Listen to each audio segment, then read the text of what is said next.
77. On taking one's own life. Greetings from Seneca to his friend Lucilius. Suddenly there came into our view today the Alexandrian ships. I mean those which are usually sent ahead to announce the coming of the fleet. They are called mail boats. The companions are glad to see them. All the rabble of Puteoli stand on the docks and can recognize the Alexandrian boats, no matter how great the crowd of vessels, by the very trim of their sails. For they alone may keep spread their topsails, which all ships use when out at sea, because nothing sends a ship along so well as its upper canvas. That is where most of the speed is obtained. So when the breeze has stiffened and become stronger than is comfortable, they set their yards lower, for the wind has less force near the surface of the water. Accordingly, when they have made Capreae and the headland whence Tol Palus watches on the stormy peak, all other vessels are bidden to be content with the mainsail, and the topsail stands out conspicuously on the Alexandrian mail-boats. While everybody was bustling about and hurrying to the waterfront, I felt great pleasure in my laziness, because, although I was soon to receive letters from my friends, I was in no hurry to know how my affairs were progressing abroad, or what news the letters were bringing. For some time now I have had no losses nor gains either. Even if I were not an old man, I could not have helped feeling pleasure at this, but as it is, my pleasure was far greater. For, however small my possessions might be, I should still have left over more travelling money than journey to travel, especially since this journey upon which we have set out is one which need not be followed to the end. An expedition will be incomplete if one stops halfway, or anywhere on this side of one's destination. But life is not incomplete if it is honourable. At whatever point you leave off living, provided you leave off nobly, your life is a whole. Often, however, one must leave off bravely, and our reasons therefore need not be momentous, for neither are the reasons momentous which hold us here. Tullius Marcellinus, a man whom you knew very well, who in youth was a quiet soul and became old prematurely, fell ill of a disease which was by no means hopeless, but it was protracted and troublesome, and it demanded much attention. Hence he began to think about dying. He called many of his friends together. Each one of them gave Marcellinus advice, the timid friend urging him to do what he had made up his mind to do, the flattering and wheedling friend giving counsel which he supposed would be more pleasing to Marcellinus when he came to think the matter over, but our Stoic friend, a rare man, and, to praise him in language which he deserves, a man of courage and vigour, admonished him best of all, as it seems to me.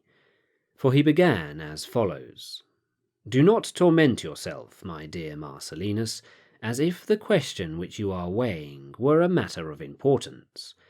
It is not an important matter to live. All your slaves live, and so do all animals. But it is important to die honourably, sensibly, bravely. Reflect how long you have been doing the same thing. Food, sleep, lust. This is one's daily round. The desire to die may be felt, not only by the sensible man, or the brave man, or unhappy man, but even by the man who is merely surfeited." Marcellinus did not need someone to urge him, but rather someone to help him. His slaves refused to do his bidding. The Stoic, therefore, removed their fears, showing them that there was no risk involved for the household, except when it was uncertain whether the master's death was self-sought or not. Besides, it was as bad a practice to kill one's master as it was to prevent him forcibly from killing himself. Then he suggested to Marcellinus himself that it would be a kindly act to distribute gifts to those who had attended him throughout his whole life, when that life was finished, just as, when a banquet is finished, the remaining portion is divided among the attendants who stand about the table. Marcellinus was of a compliant and generous disposition, even when it was a question of his own property, so he distributed little sums among his sorrowing slaves, and comforted them besides. No need had he of sword or of bloodshed. For 3 days he fasted, and had a tent put up in his very bedroom. Then a tub was brought in. He lay in it for a long time, and as the hot water was continually poured over him, he gradually passed away, not without a feeling of pleasure, as he himself remarked, such a feeling as a slow dissolution is wont to give. Those of us who have ever fainted know from experience what this feeling is. This little anecdote into which I have digressed will not be displeasing to you, for you will see that your friend departed neither with difficulty nor with suffering. Though he committed suicide, yet he withdrew most gently, gliding out of life. The anecdote may also be of some use, for often a crisis demands just such examples. There are times when we ought to die and are unwilling. Sometimes we die and are unwilling.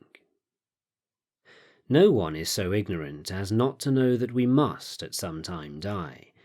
Nevertheless, when one draws near death, one turns to flight, trembles, and laments. Would you not think him an utter fool who wept because he was not alive 1,000 years ago?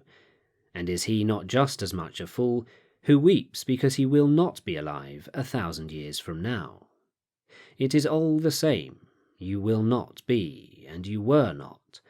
Neither of these periods of time belongs to you. You have been cast upon this point of time. If you would make it longer, how much longer shall you make it? Why weep? Why pray? You are taking pains to no purpose. Give over thinking that your prayers can bend divine decrees from their predestined end. These decrees are unalterable and fixed. They are governed by a mighty and everlasting compulsion. Your goal will be the goal of all things. What is there strange in this to you? You are born to be subject to this law. This fate befell your father, your mother, your ancestors, all who came before you, and it will befall all who shall come after you. A sequence which cannot be broken or altered by any power binds all things together and draws all things in its course. Think of the multitudes of men doomed to death who will come after you, of the multitudes who will go with you. You would die more bravely, I suppose, in the company of many thousands, and yet there are many thousands, both of men and of animals, who at this very moment, while you are irresolute about death, are breathing their last in their several ways. But you, did you believe that you would not some day reach the goal towards which you have always been travelling? No journey but has its end. You think, I suppose, that it is now in order for me to cite some examples of great men. No, I shall cite rather the case of a boy. The story of the Spartan lad has been preserved. Taken captive while still a stripling, he kept crying in his Doric dialect, "I will not be a slave!" And he made good his word. For the very first time he was ordered to perform a menial and degrading service, and the command was to fetch a chamber pot, he dashed out his brains against the wall. So near at hand is freedom, and is anyone still a slave? Would you not rather have your own son die thus, than reach old age by weakly yielding? Why, therefore, are you distressed, when even a boy can die so bravely? Suppose that you refuse to follow him. You will be led. Take into your own control that which is now under the control of another. Will you not borrow that boy's courage, and say, "I am no slave"? Unhappy fellow, you are the slave to men, you are the slave to your business, you are the slave to life. For life, if courage to die be lacking, is slavery. Have you anything worth waiting for? Your very pleasures, which cause you to tarry and hold you back, have already been exhausted by you. None of them is a novelty to you, and there is none that has not already become hateful because you are cloyed with it. You know the taste of wine and cordials. It makes no difference whether 100 or 1,000 measures pass through your bladder. You are nothing but a wine strainer. You are a connoisseur in the flavour of the oyster and of the mullet. Your luxury has not left you anything untasted for the years that are to come, and yet these are the things from which you are torn away unwillingly. What else is there which you would regret to have taken away from you? Friends? But who can be a friend to you? Country? What, do you think enough of your country to be late to dinner? The light of the sun? You would extinguish it if you could, for what have you ever done that was fit to be seen in the light? Confess the truth. It is not because you long for the Senate chamber or the forum, or even the world of nature, that you would fain put off dying. It is because you are loath to leave the fish market, though you have exhausted its stores. You are afraid of death, but how can you scorn it in the midst of a mushroom supper? You wish to live. Well, do you know how to live? You are afraid to die. But come now, is this life of yours anything but death?